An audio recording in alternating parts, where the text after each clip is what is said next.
welcome to Young Turks, the show that puts the spotlight on two young achievers every week and takes you through their mantras of success. I'm Shireen Bhan, and joining me in Mumbai is Menika Doshi. Hi Menika. Thanks Shireen. Joining me today on Young Turks is a man who picked up an ailing family business and has today converted it into one of India's best-known brands in security services. I'm talking of Diwan Rahul Nanda of Top Securities, and he'll be joining us in just a moment. Right now it's back to Shireen. My guest today is half German, half Indian. He moved back to India in 2001 to bring in a 100-year-old brand and revolutionize the Indian fashion industry and add a certain sparkle to it. Sounds interesting? Stay on with us to find out more.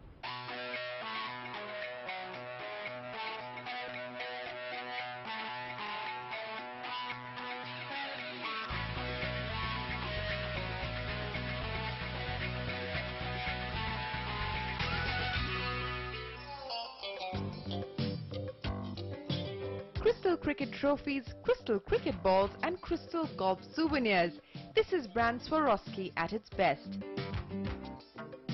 And it's this man's crystal clear vision that has steered this 100-year company's Indian operations. Meet Sanjay Sharma, Swarovski's country manager for India.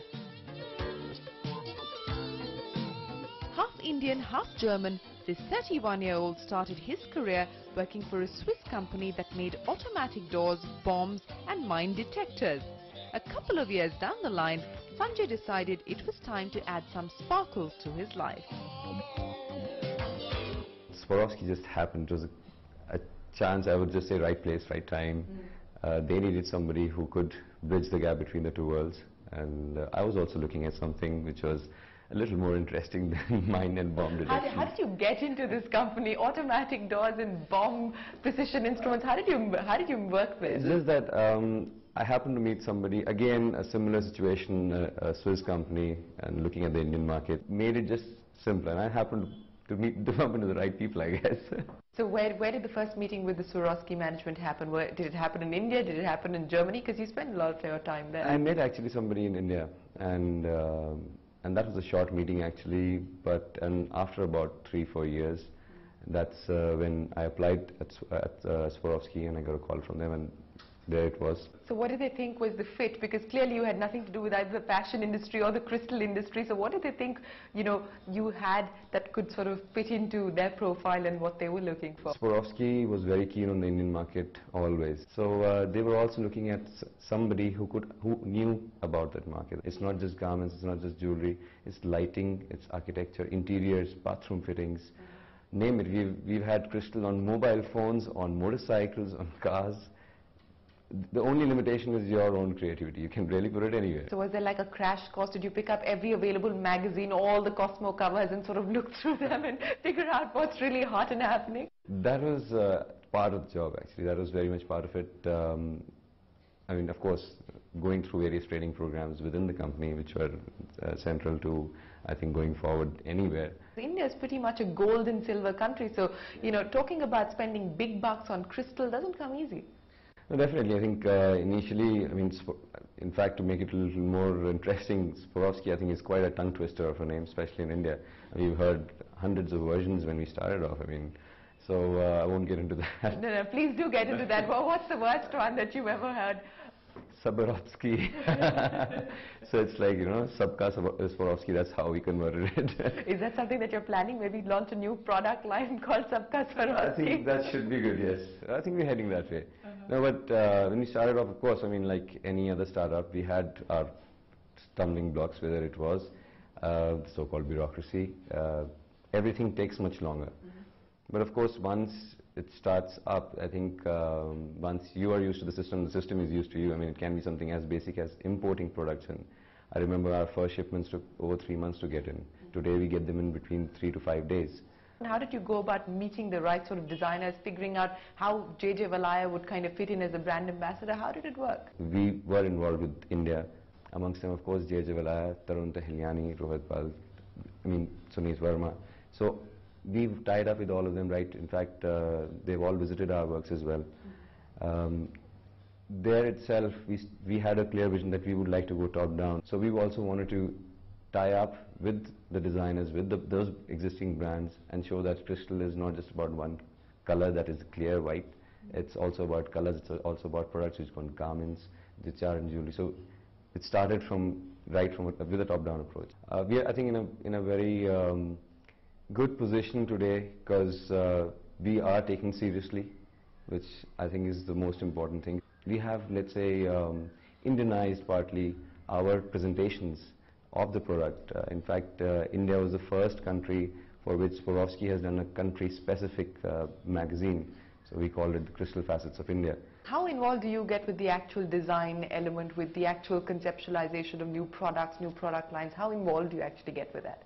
Well, normally the process is very simple. We give in our inputs to our marketing team in Austria, and based on that, then maybe, and also from inputs from other regions, a new product comes up.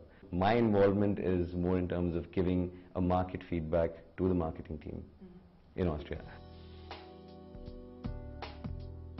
Things just seemed to happen for Sanjay. He met his wife Sheena quite by accident in Germany.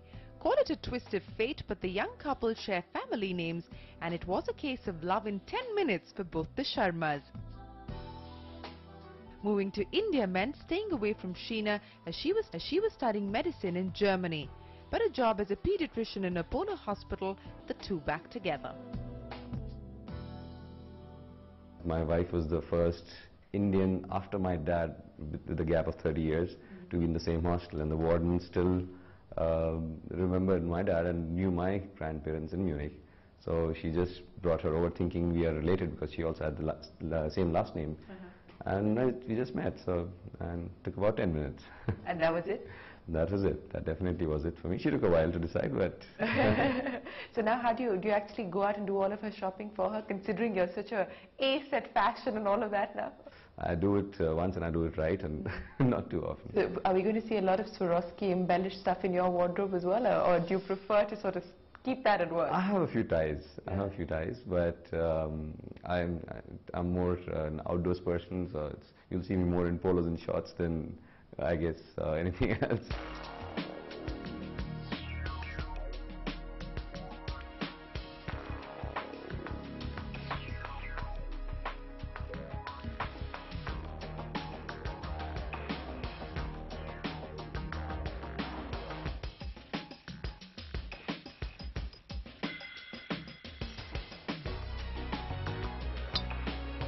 A break from the glitz and glamour means a trip to the nearest greens. Golf is serious business for this young corporate, and he's been playing on the Indian amateur circuit for a couple of years. Winning a trip to St Andrews in Scotland, the mecca of golf, is what he dreams of. I was playing the Indian amateur circuit for a while and did seriously consider turning pro sometime. And I've played a lot of other sports. I've played a lot of cricket, soccer, hockey. But this was one sport which I really got hooked to. I guess it's partly the challenge you pose to yourself. I mean, it's human nature to be competitive. So going forward now, what do you see for yourself happening? Because business apart, you've clearly, as you said, you're a young person, you've got several other things sort of happening for you. Where do you see yourself headed in the next 5 years? Oh, I'm not turning a golf pro, that's for sure. Well, I'm definitely going to keep associated with golf. I mean, I think as of now, I'm definitely sticking around with Crystal. And at some point, I think certain challenges will come up which will see me go with Crystal forward. Glitz, glamour, sparkle. That's the Swarovski way of life. We wish Sanjay Sharma the very best of luck. Time for us to take a break, but when we return on Young Turks, Menika will be back with another achiever. Stay right there.